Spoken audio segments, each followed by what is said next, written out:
What's up, everybody? It's Florida's Ventures, and today it's gonna be a pretty interesting video. I'm gonna go over what my setup is for my spear guns. For one, my blue water gun, and then my normal gun that I've used in all the videos I've done, my shorty gun.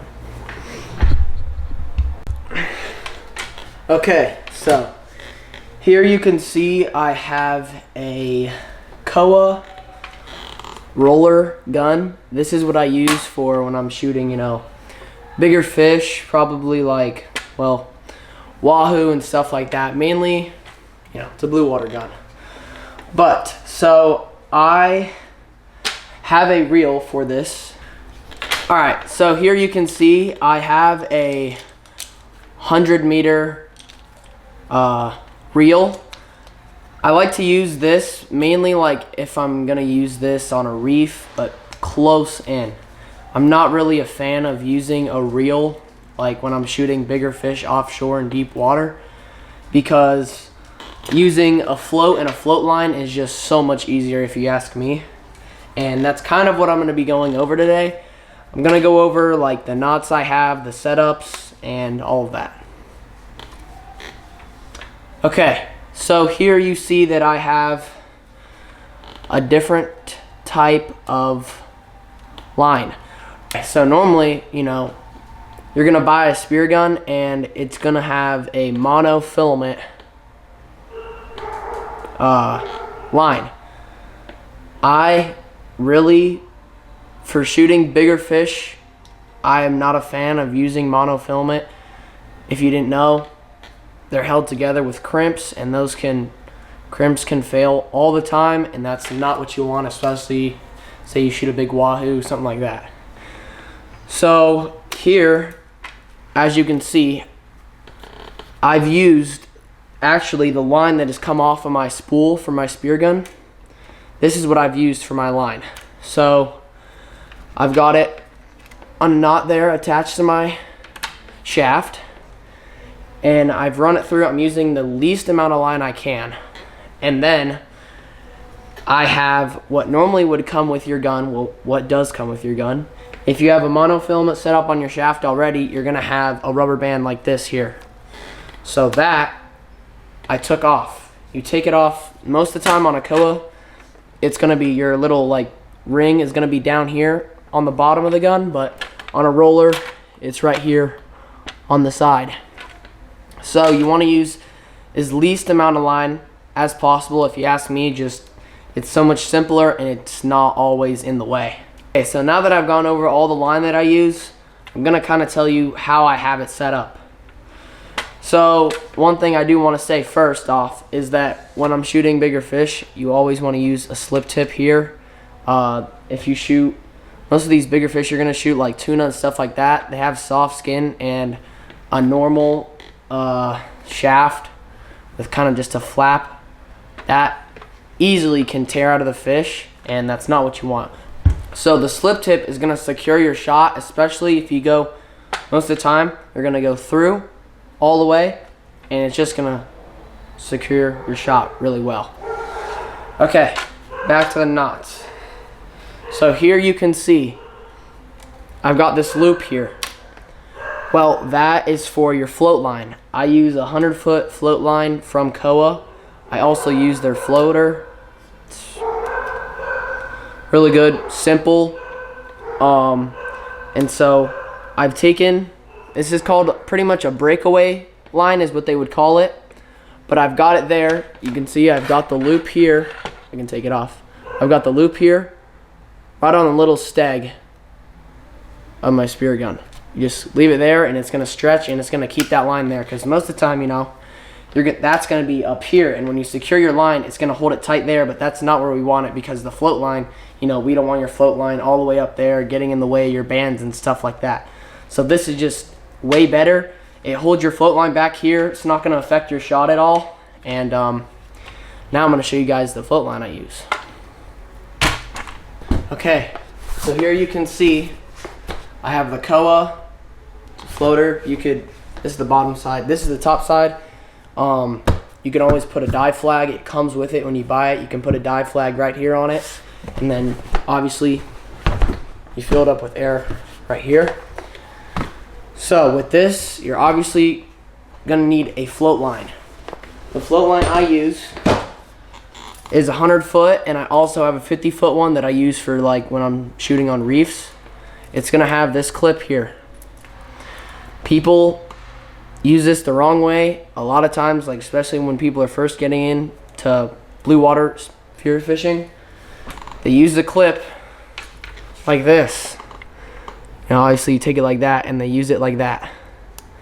That is not the way they use that, because if you watch, it comes right off. The way you want to do this is you want to push it in like that, and see how that little loop comes into place? You take it like this and you go just like that and then let it go, and that is not going anywhere. That is going to stay on. One thing I do want to add, maybe you guys are wondering, well, why didn't you just clip on the float line to the swivel here? You don't want to do that, because say you have a malfunction where that swivel breaks, then you lose everything. You're going to lose your shaft and all that. This, with your line here, your line is connected to all that, and your chances of losing this is very low. So that's why I have the loop there, so that you can just snap that on like that. Really easy, and you can see when you're swimming in the water, this line, I have it in a big pile here. It's 100 foot of line, but I'm just gonna have it there. When you're swimming in the water, obviously you're gonna be going forward, and your line's either gonna hang down like this. It's still gonna float at water level, but it's not gonna get anywhere, you know, it's not gonna be on top of your gun or anything like that. Now that I've gone over like how to put your float line on and stuff like that, I wanna take that off.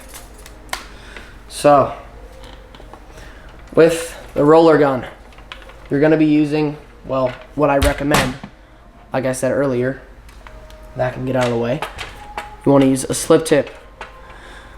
On a slip tip, you're gonna have your string here, and you wanna make sure, if you see here, that I have put on some electrical tape. That is to keep your, that's to keep this little, I don't know what you wanna call that, but every slip tip has it. That's gonna keep it from sliding all the way down your shaft. Say you miss, or you shoot a fish and you wanna reload, or you have to reload quickly or something like that happens. Last thing you want is that thing to slide all the way down. You go to put your shaft in, it's stuck. It's just so much like simpler and easy to just put this here and to keep that from sliding down. As you can see, it's not going nowhere. But one thing I always see, and one thing I actually ran into trouble with when I first started using a slip tip, you have to secure this line. Because say you're going out to reach out for a fish, and look at your slip tip falls off.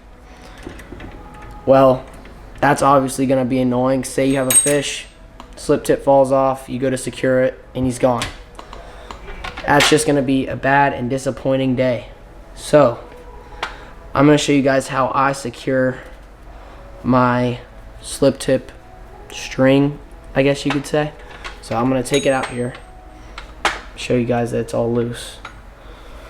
So, here we have our line. It's most of the time maybe going to be like 1.5 foot of line. So, I'm not going to put the slip tip, I'm not going to put it on the end of my shaft like that. I'm not going to do that. I'm going to put it about right here.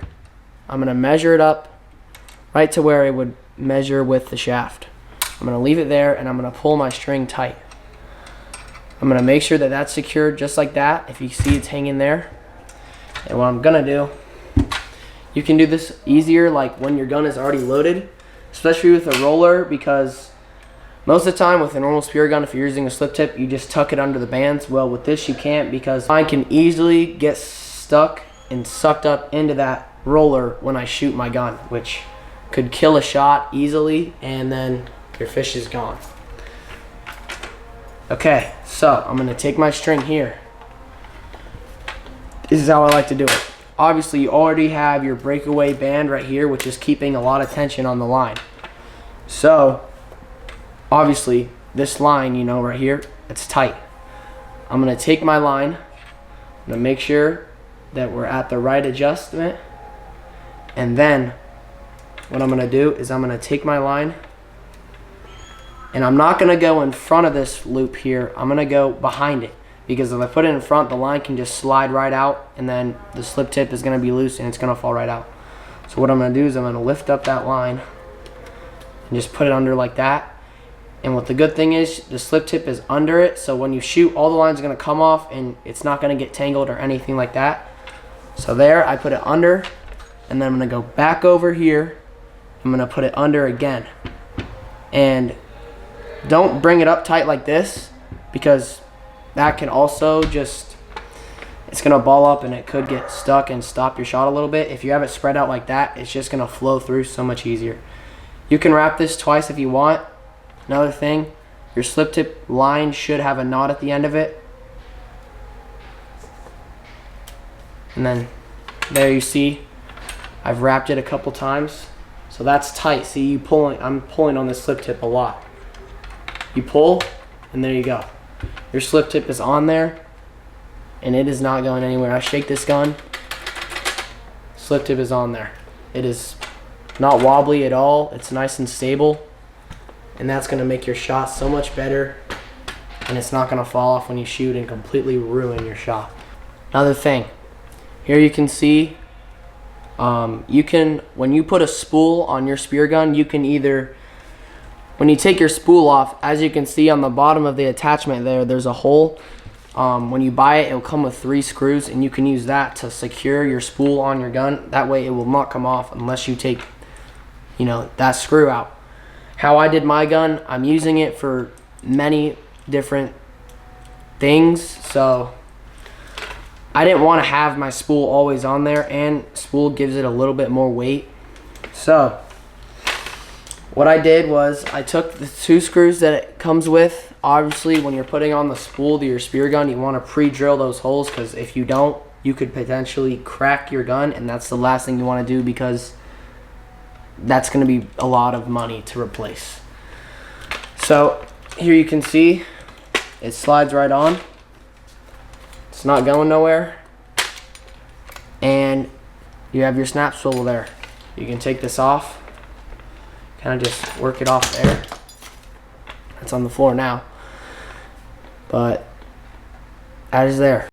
So if you were to ask my opinion on using a spool,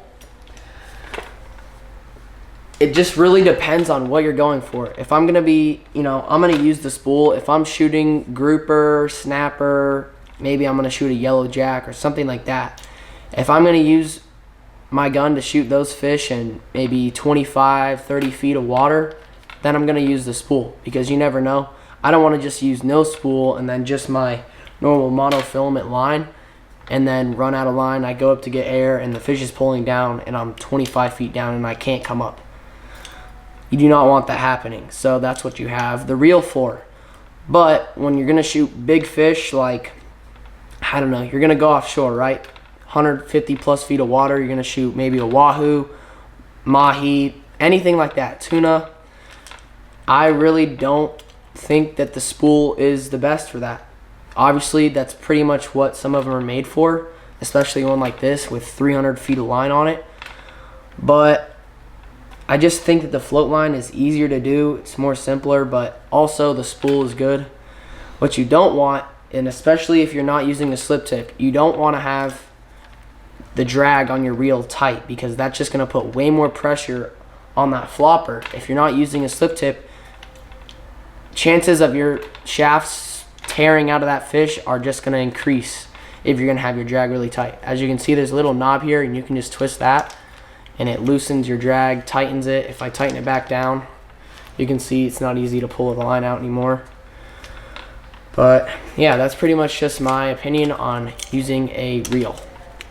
Oh, another thing that I wanted to mention, as you can see, there's a slot for me to have 2 bands on this gun, and I don't have the second band. I just have the roller band on there right now. I took the band off earlier, but with me, this is a pretty big gun. For, if you look at my arms, it's almost my arm width, so it's not hard for me to load it, but it can be pretty difficult because my arms are not as long. So this comes with, I'm pretty sure this is a 34-inch 9/16 band. So it's a lot thinner and it's gonna be stretchier and it's gonna stretch like super easy, way easier than a 5/8 band will stretch, which that is what comes with the gun. It will come with a 34-inch 9/16 band and it'll come with a 5/8, I'm pretty sure a 26-inch band. So I took the 26 band off and then I bought a 28-inch band that had 9/16 diameter. It makes it a lot easier to load, and in the water, it's just like, I'm gonna be able to load it faster. I'm gonna get the roller band down quickly, and then I have that other band, and I'm not gonna be like, all right, this is gonna be hard to do. It's kind of just like, all right, stress reliever. But you can't just buy a super thin band, really long. Like if I was to buy a 32-inch band and then have this 34-inch band, it would make no sense, because if I pulled that back and I had a really loose band on your front shark fin here, and then I had that super strong one on the back shark fin, when I shoot, that bottom band is pretty much gonna go under the top band and it's literally doing nothing.